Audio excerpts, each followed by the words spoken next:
deterrence. They've already established that. آقای اسکات ریتر رو من امروز براتون یکی دیگه هم مصاحبه باشه بردم. ایشون آقای اسکات ریتر مصاحبه زیاد میکنه. ایشون تفسیرگر سیاسیه. توی جنگ بوده، تو جنگ اول خلیج فارس بوده، توی ارتش امریکا بوده، بعدش هم که از اونجا اومد بیرون مستقیم رفت برای UN شروع کرد کار کردن که تو زمانی که خل سلاح می‌خواستن بکنن صدام، ایشون یه نقش خیلی زیادی، نقش بزرگی داشتش تو اون قضیه. Iraq no longer has a long-range ballistic missile capability, either missiles or production capability. تو عراق بودش، فیلماش هم هست اگه بخواید نگاه کنید که به این نتیجه رسید که توی گزارشاش که صدام دیگه اسلحه‌های کشتار جمعی نداره، چیز زیادی نداره، که به همین دلیل اینا انداختنش بیرون و They have a responsibility slightly above your pay grade. I mean this sincerely. I'm not trying to be flip.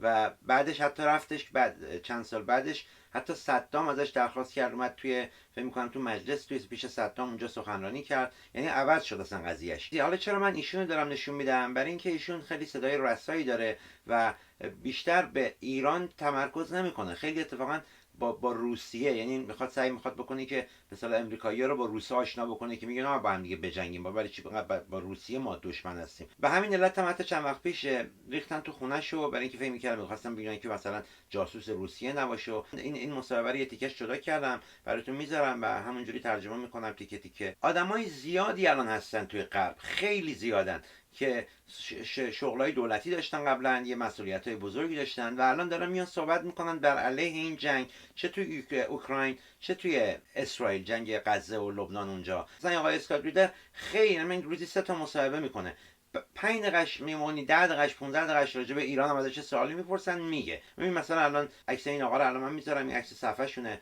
جاج نپولاتیانو. ایشون هم از دست راستیا هستن، رپابلیکنه، ولی قبلا میرفت تو کانال فاکس نیوز برنامه داشتش. الان هم برای خودش یوتیوب چنل داره، هر روز میاد روزی 5 تا 6 تا لایو میذاره با همین اشخاص. شما میتونید برید تو کانالش نگاه بکنید تو لایوواش. منظورم اینه که فقط یک نفر نیست، آقای اسکات ریتر نیست که بگم مثلا اسکات ریتر فقط راجع به ایران صحبت میکنه. این مصاحبه ایشون با آقای دنی هیفان داشته و الان میبینید عکسش هم براتون میذارم، اگه خواستید برید تو کانال خودش سرچ کنید میاد بالا نگاه بکنید. خب بذارین گوش بدیم ببینیم که چی میگن ایشون. Scott, I actually want to bring you back in here to talk about the overall situation given where we're at when it comes to these escalations with Iran launched by Israel and, of course, with U.S. backing or maybe U.S. consternation, because you have Iran saying that perhaps they will strike back.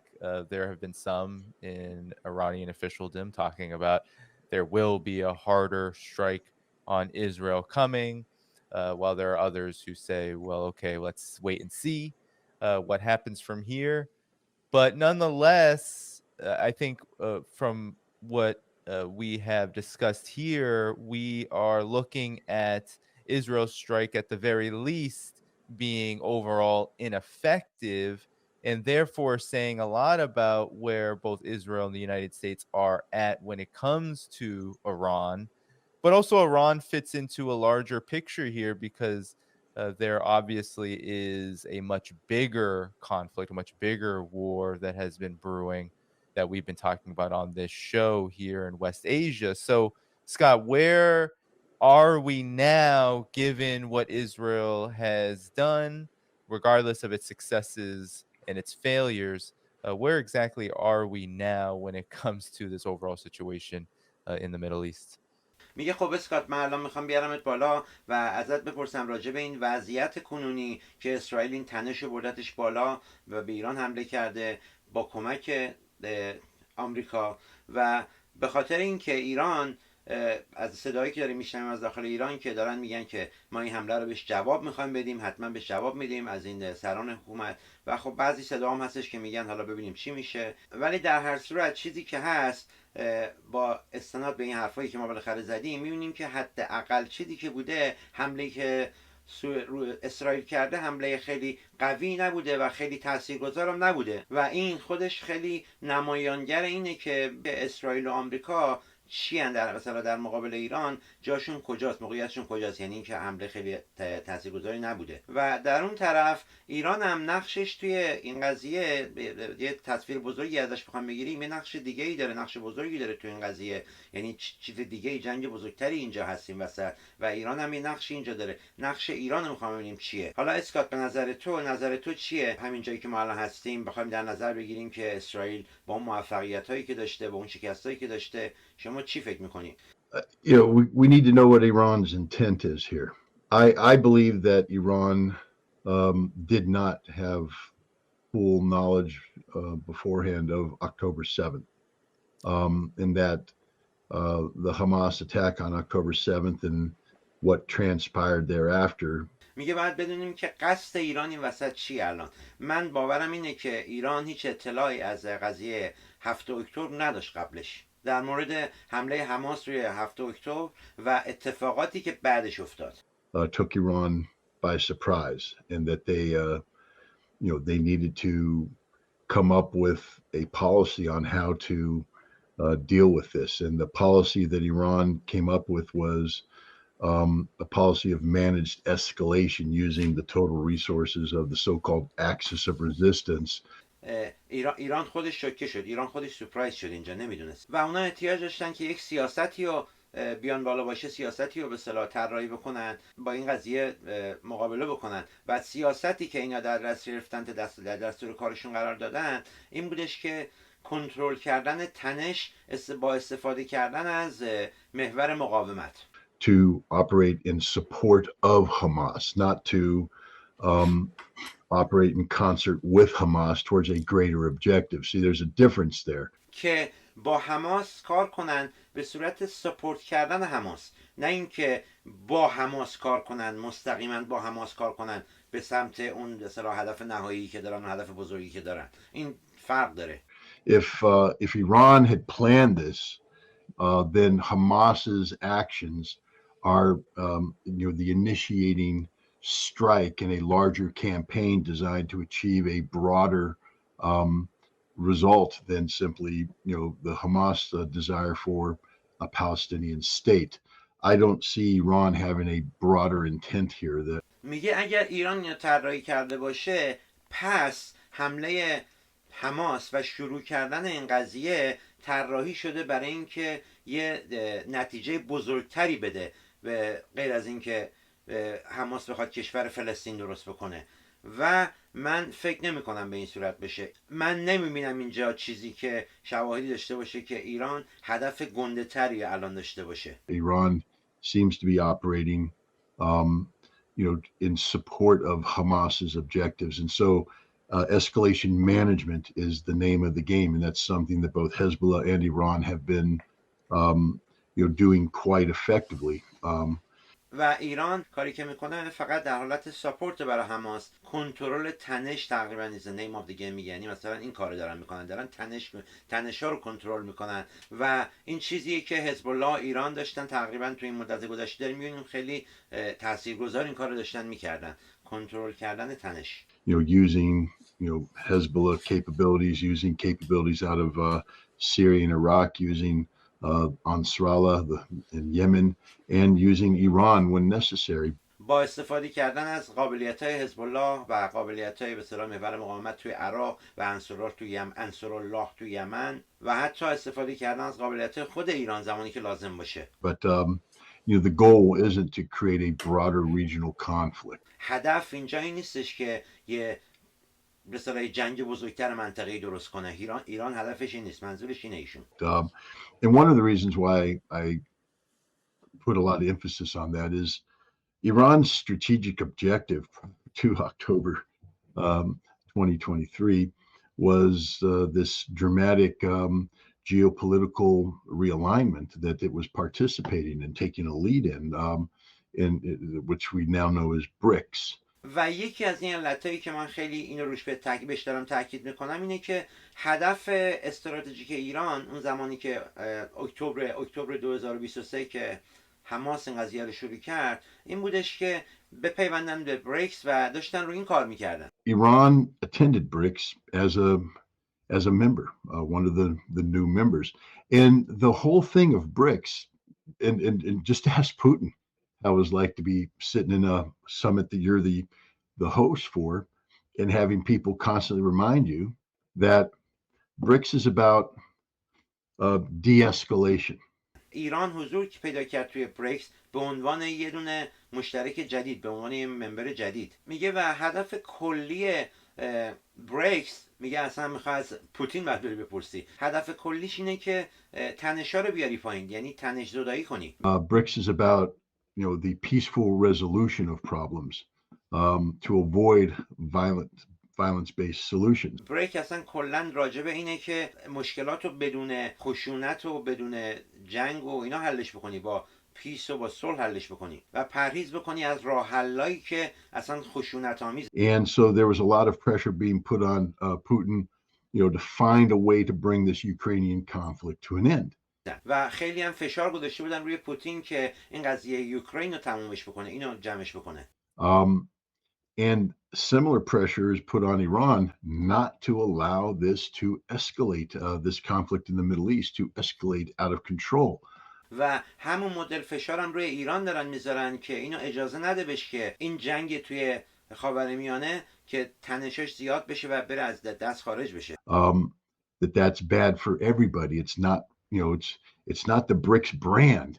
And, Iran as a full-fledged member of BRICS has to adhere to this. So و این برای همه بده. برند بریک این نیستش اصلا، برای بریکس هم بده. و ایران به عنوان عضو تمام عیار بریکس بایستی که پایبند این قوانین باشه. I listen to the people saying Iran is going to strike back. And I say, why? Why? What's in it for Iran? میگه من میشنوم این آدما که دارن میگن که آدمایی که دارن میگن ایران حتما جواب میده، ولی جواب من اینه که چرا؟ علتش چیه؟ چه خاصیتی برای ایران داره؟ Deterrence? They've already established that. بازدارندگی، الان بازدارندگی درست کردن الان. Iran proved without a shadow of a doubt that it can strike any place in Israel it wants at any time it wants with whatever capacity it wants, and it will hit the targets that it wants to hit. ایران به همه ثابت کرد که میتونه بدون هیچ شکی هر جای اسرائیل هر زمانی که دلش میخواد با هر چی که دلش میخواد بزنه و تارگت ها رو میتونه بزنه بخوره بهشون. They've proven that Israel does not have a missile defense shield either on its own or in cooperation with coordination with the United States and European allies that is capable of stopping Iran's ballistic missiles. اینو ثابتش کردن. اسرائیل دارای پدافند موشکی نیستش که بخواد سپر پدافند موشکی نیستش که بتونه جلوی اینا رو بگیره، نه حتی با کمک امریکا یا حتی دوستای اروپاییش که قابلیت جلوگیری از این موشک‌ها رو ندارن، موشک‌های بالستیک ایران ندارن. Especially when employed the way that Iran does with mass attacks using missiles of varying degrees of technology and the tactics separating warheads, decoys, maneuvering warheads, hypersonic missiles. All of this together overwhelmed the Israeli defense systems, and Israel couldn't stop the attack. مخصوصا اون مدلی که ایران از اسلحه‌اش استفاده کرده بود، استفاده کردن از موشک‌های هایپرسونیک و اونایی که سر جنگیشون مانور بدن و تعداد زیاد، اینا ثابت کردن که میتونن اشباع کنن سپر موشکی اسرائیل و ازش رد بشن. So Iran has made it clear that it can attack Israel anytime it wants. پس ایران نشون داده که میتونه حمله کنه به اسرائیل هر زمانی که دلش بخواد. Israel was supposed to send a signal to Iran saying, yeah, but you're going to pay it. You could pay a heavy price if you actually tried to hit us really hard. Israel didn't send that signal. That signal was not received. اسرائیل هم قرار بودش که به ایران یه مسیجی بفرسته که آره، ولی اگر این کارو بکنی یه بهای خیلی سنگینی براش خواهی پرداخت. ولی اسرائیل این مسیج رو نفرستاد و این مسیج هم دریافت نشد تو ایران. And so the Iranians, they don't have to convince Twitter. They don't have to convince Telegram. They're not here to win the argument in Danny Haifong's chat on the stream. میگه پس ایرانی‌ها احتیاج ندارن بخوان توییتر رو متقاعد بکنن، اینستاگرام رو متقاعد بکنن. اینا نیومدن اینجا بخوان توی این چت دنی هایفان، یعنی منظورش همین آدمه، این داره توضیح میده، مثلا بیان اینجا مثلا کسی رو متقاعد بکنن که بازدارندگی ایجاد کردن. Iran doesn't care about any of that. Iran cares what the principal players think. And Iran is a mature state, and they know what Israel knows. They know that Israel knows that Israel's attack didn't succeed.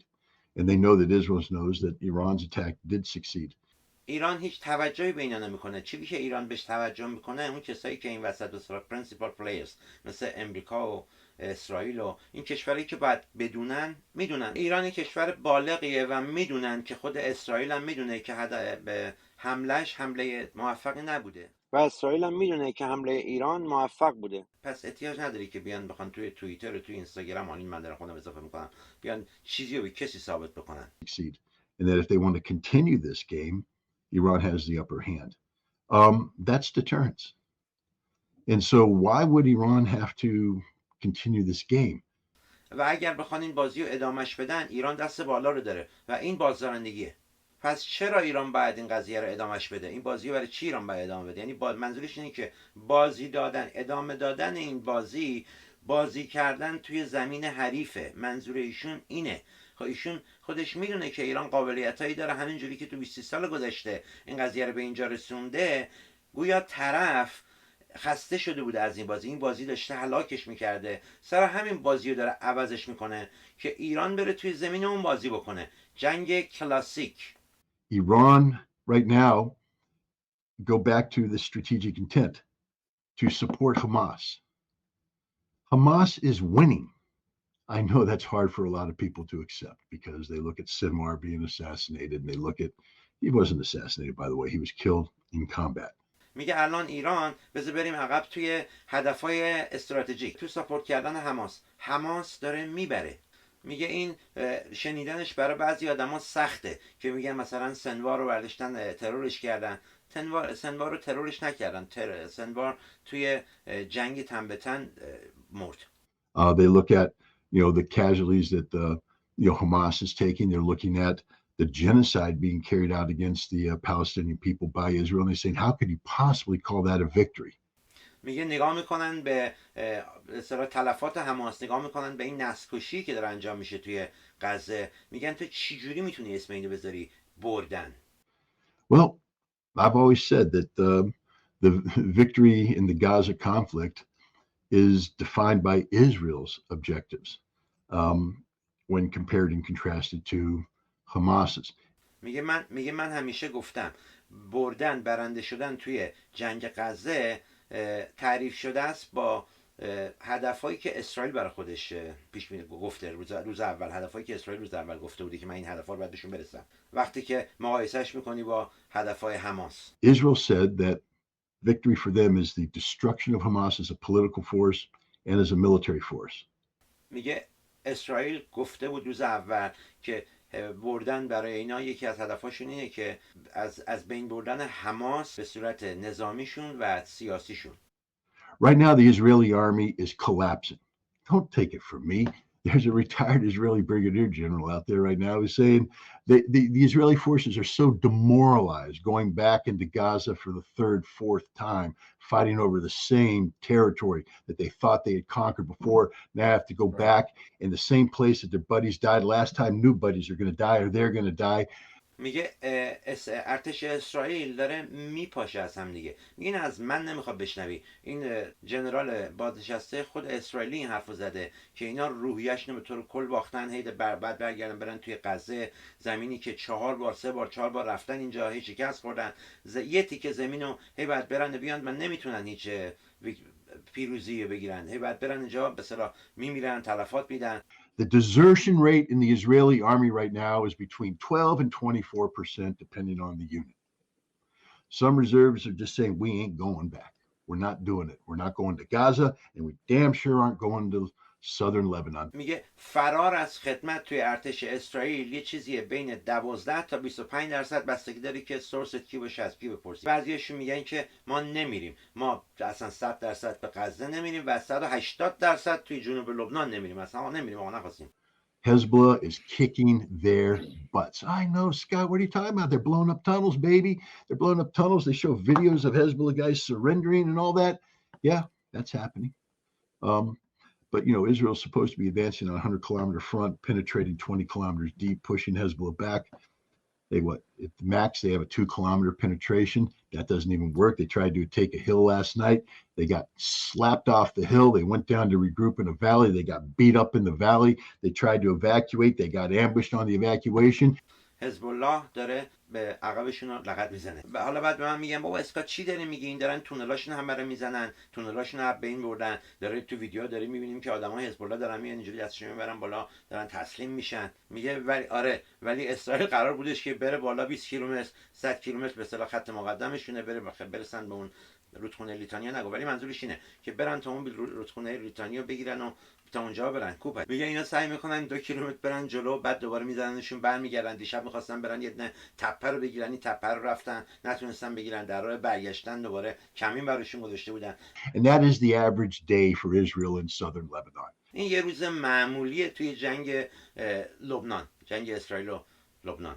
And in Gaza, it ain't any better. They don't own any part of Gaza. و توی غزه هم چیزی از این بهتر نیستش. هیچ جای غزه رو دستشون نیست. When they go to bed at night, they don't know if a Hamas person is going to come up out of the ground right where they've bivouacked. میگه شب میخوام برم بخوابن اونجا، همون تو غزه منظوری سربازاست. نمیدونن که آقا الان 1 ساعت دیگه 2 ساعت دیگه یه دونه نیروی حماس میاد بالا سرشون. خلاصه They don't know if their tank isn't going to get in it. They don't know. And every day it's like that. And the Israeli army isn't trained or, they're mentally not prepared to fight a war of this duration.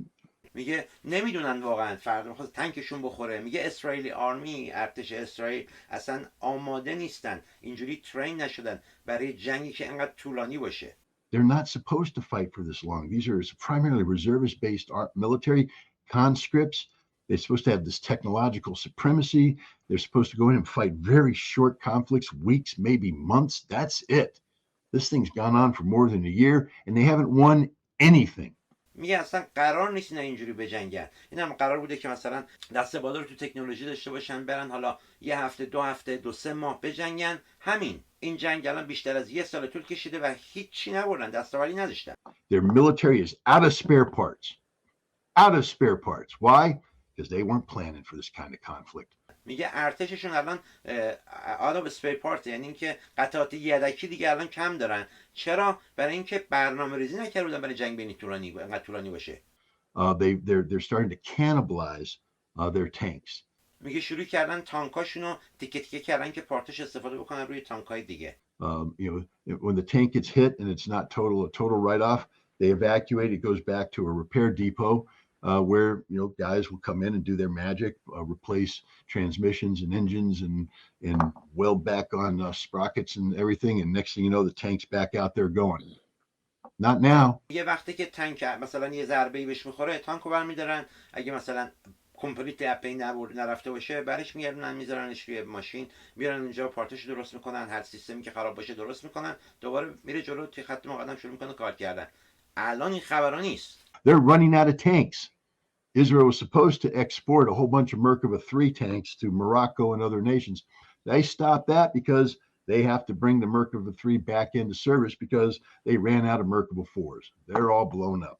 میگه اینا اصلا تانکاشون داره تموم میشه. اینا مثلا میخواستن تانکاشون رو صادر کنن به مراکش و اینا بدن و میگه الان مرکاوا تریاشونی که مثلا این مرکاوا تریاشون میخواستن بفروشن، میگه اونا رو الان دوباره دارن میارن دوباره تو سرویس، برای اینکه مرکاوا 4هاشون داره تموم شده دیگه، ندارن، مجبورن برن برگردن اون اسلحه‌های قدیمی یا به اصطلاح مدل پایین‌تراشو بیارن دوباره استفاده بکنن و نمیتونن صادرشون بکنن. Their people don't want to do this. Nobody wants to serve anymore. میگه آدماشون نمیخوان بکنن این کارو بکنن. هیچ کس دیگه نمیخواد بره توی ارتش، یعنی هیچ کس دیگه اصلا دلش نمیخواد بره بجنگه. And the other thing about their military is it's collapsing from within from a moral standpoint. This concept of Israel is the most moral army in the world. Now we know that's a lie because we've seen them shoot the women, shoot the children, and openly. چیز دیگه ای راجع به ارتششون اینه که از داخل داره میپاشه از لحاظ اخلاقی. شنیدیم که میگن ارتش اسرائیلی که از اخلاقی ترین از ارتشای دنیاست، ولی اونی که ما میدونیم دروغه. یه ویدیوهاش هستش که دارن بچه‌ها رو تیر میزنن بهشون، زنا رو دارن تیر میزنن بهشون. I mean, we're supposed to feel sorry for an Israeli soldier who tells CNN, I ran over so many bodies in a bulldozer that I can't eat meat anymore. I don't feel sorry for you, dude. I think you belong in prison because you're a mass murderer. میگه ما قرار دلمون بسوزه برای اون سربازی که بالا میشه میاد تو CNN میگه که من دیگه گوشت نمیتونم بخورم برای اینکه با بولدوزر رو انقدر زن و بچه مردم رد شدم، این گوشتاشون رو دیدم، دیگه گوشت نمیتونم بخورم، من دیگه یعنی ما باید یعنی دلمون برای اینا بسوزه. نه، تو جا تو زندانه، تو اصلا آدم قاتل دست جمعی، یعنی انقدر مثل سریال کیلری آدم. They had a eulogy for an Israeli reservist that was killed in southern Lebanon last week. Haaretz reported this. یه شعری درست کرده بودن برای سربازی که مرده بود توی جنوب لبنان. اینو فکر می‌کنم هارات ریپورتش کرده بود، روزنامه هارات. They talk about, literally his comrades. We remember after October 7th when you joined the reserve unit and we went into Gaza and you said you were going to kill as many Arab men, women, and children as possible to get revenge, and you did. این راجب اینه، یه دونهشون مرده بودش، یه دونه از این سربازا، بعد برادرش گویا توی اون ختمش شروع کرده بود این شعره رو خوندن که آره ما یادمونه که تو گفته بودی قبل از اینکه بریم توی غزه هر چی که بچه و زن و مرد غزه عرب فلسطینی من میخوام بکشم و تو کردی این کارو. I'm like, whoa, you guys are saying this out loud, huh? من میگم واو، این چیزا رو دارین شما بلند بلند هم میگین. And then but one of the better ones, we remember your sense of humor, how when we were down and depressed, you went and blew up Arab homes to entertain us. یه چیز دیگه میگفتن که مثلا سر خط میشه این قضیه که ما یادمونه تو چقدر آدم شوخی بودی، وقتی که ما داون بودیم مثلا حالمون خوب نبود تو میرفتی خونه عربا رو اینجوری بمبگذاری میکردی که میترکوندیشون که ما حالمون خوب بشه. Really? And you guys are proud of this. میگه جدی و شما به اینو بهش افتخار میکنین ها. And we remember your background, how you killed a Palestinian settler, and all. And I'm like, یه چیزی میگه یادت میاد اون روز یه دونه از این فلسطینی‌ها رو کشتی؟ میگم they're just admitting this out loud. And this is Israel. This is the same Israel that had people storming a prison to free Israeli soldiers and prison guards who raped Palestinian prisoners. They were freeing them because, according to the Talmud and their right-wing rabbis, they're permitted to rape Palestinians. واقعا این چیزایی که شما افتخار میکنین بهش. میگه این همون اسرائیلیه که حمله کردن به زندان، که این آدمایی که یه دونه زندانبانی بوده با یکی دیگه از این سربازا که تجاوز کرده بودن به زندانیای فلسطینی و اینا رو به خاطر همین انداختن زندان. میگه همین اسرائیلیه که اینا رو مردم حمله کردن، مردمتون رفتن حمله کردین، اینا رو از زندان کشیدنشون بیرون. برای چی؟ برای اینکه این روایتون اومد تو تلویزیون گفتش که این کار درسته، میشه، اینا رو مهم نیستش تجاوز کردیم اینا. This is the Israeli military. So not only do they not want to fight, those who are fighting are mentally ill, are criminal, are psychopaths. And Israel is no longer proud of this army. میگه این ارتش اسرائیله، نه تنها که نمیخوان بجنگن خیلیاشون، اونایشون هم که میخوان بجنگن اصلا دیوونن، روانیان و اسرائیل دیگه به این ارتش افتخار نمیکنه. The Israeli society is waking up to the fact that the vaunted IDF A can't fight, doesn't know how to fight, doesn't want to fight, and B, when they do fight, they commit horrific crimes in the name of Israel. میگه جامعه اسرائیل الان دارن بیدار میشن به این حقیقتی که اسرائیل آرمی یک نمیتونن بجنگن و اون زمانی هم که میجنگن جنایات بزرگی انجام میدن. کارش شده جنایت کردن زیر اسم اسرائیل. This brigadier general who talked about this has said that Israel is collapsing in on itself. It's lost the essence of, national, what defines a nation. It's gone. این جنرال خودشون اومده صحبت کرده که اسرائیل از داخل داره فرو میپاشه. این چیزیه که دارن که به اصطلاح یه کشور یه چیزی رو بهش افتخار میکنه که مثلا ما یه کشوری، میگه این به این رفته دیگه، چیزی ندارن واقعا که بهش افتخار بکنن. They've lost the world, which is true. I mean, the world's looking at these crimes saying we don't support these crimes. And so now you're the Iranians and you're looking at this and you're saying we won. و دنیا رو باختن که این حقیقت داره. میگه دنیا داره نگاه میکنه، میگه ما تو پشت این جنایت ها نیستیم. میگه حالا شما ایرانی ها هستی یا ایران هستی نگاه میکنی، میگه که ما بردیم اینو. Why do we need to attack Israel? We're winning. All we have to do is step back and let Israel defeat itself. چرا احتیاج داریم که به اسرائیل حمله بکنیم؟ ما اینو به اصطلاح خودشون دارن خودشون با دست خودشون کاری که باید بکنن رو میکنن. میگه ما تنها کاری که باید بکنیم که بیایم عقب وایسیم نگاه کنیم بذاریم اسرائیل خودش رو شکست بده با دست خودش. Which was always the Hamas plan, by the way. By attacking Israel on October 7th, the plan was from day one to lure Israel into Gaza and then let Israel defeat itself by doing what Israel naturally does, which is commit massive war crimes, genocide. که این تقریبا به نقشه حماس بوده از اولش، برای اینکه احتمالاً میدونسته که اینا چجوری ریاکت میکنن به این قضیه. حماس میدونسته که اینا رو فقط بهشون اجازه بدی خودشون انقدر میکشن، اسم خودشون همچین خراب میکنن که بیان داخل جنایتاشون رو تمام دنیا میبینن و بذارن اسرائیل خودش رو شکست بده با همون کاری که به طور طبیعی انجام میده، نسل‌کشی و جنایت‌های جنگی بزرگ. Today around the world, everybody's talking about the absolute necessity of a Palestinian state. Nobody was talking about that on October 6th. So Hamas is winning, and it's Iran's job to let Hamas win. امروز تمام دنیا راجع به این دارن صحبت میکنن که لازم بودن درست شدن استیت کشور فلسطین و تمام دنیا الان اینو میخوان. تمام دنیا میدونن که این واقعا لازمه که کشور فلسطین باید درست بشه. میگه هیچ کس 6 اکتبر 2023 به این فکر نمیکرد. پس حماس داره میبره و شغل ایران اینه که اجازه بده که حماس ببره. و حالا من دارم اینو میگم که ایران به نظر من، البته من تو این کمپ نیستم که میگم، چون اگه جواب بهشون نده و مخصوصا اگه که از آذربایجان چه حمله شده باشه به ایران، برای اینکه دفعه بعد با حمله بزرگتری از آذربایجان میشه. من تو ویدیو قبلیم گفته بودم که اینا لوجستیکش ندارن از اسرائیل بخوان به ایران حمله بزرگی انجام بدن، ولی اگه بخوان از آذربایجان کار انجام بدن قشنگ عوض میشه، ورق برمیگرده، یه جور دیگه میشه. یعنی خیلی کار بزرگتری میتونن بکنن اگه لب مرز ما باشن. سر همین اگر از آذربایجان به ایران حمله کرده باشه این قضیه 180 درصد فرق میکنه به نظر من البته، و بایسته که یه جور دیگه با این معامله بشه. یعنی اصلا به هیچ عنوان جواب ندادن اینا نمیدونم، ولی خیلی قضیه فرق میکنه.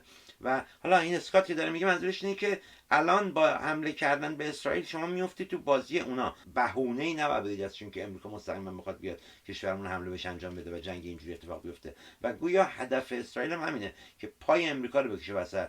حالا که موفق نبود اونقدر، ولی سعی خودش داره میکنه. حالا بعد ببینیم که هفته دیگه که انتخابات چه اتفاقی میفته. خب عزیزان خیلی متشکرم از اینکه ویدیو من نگاه کردین و انشالله میبینمتون تو ویدیو بعدی.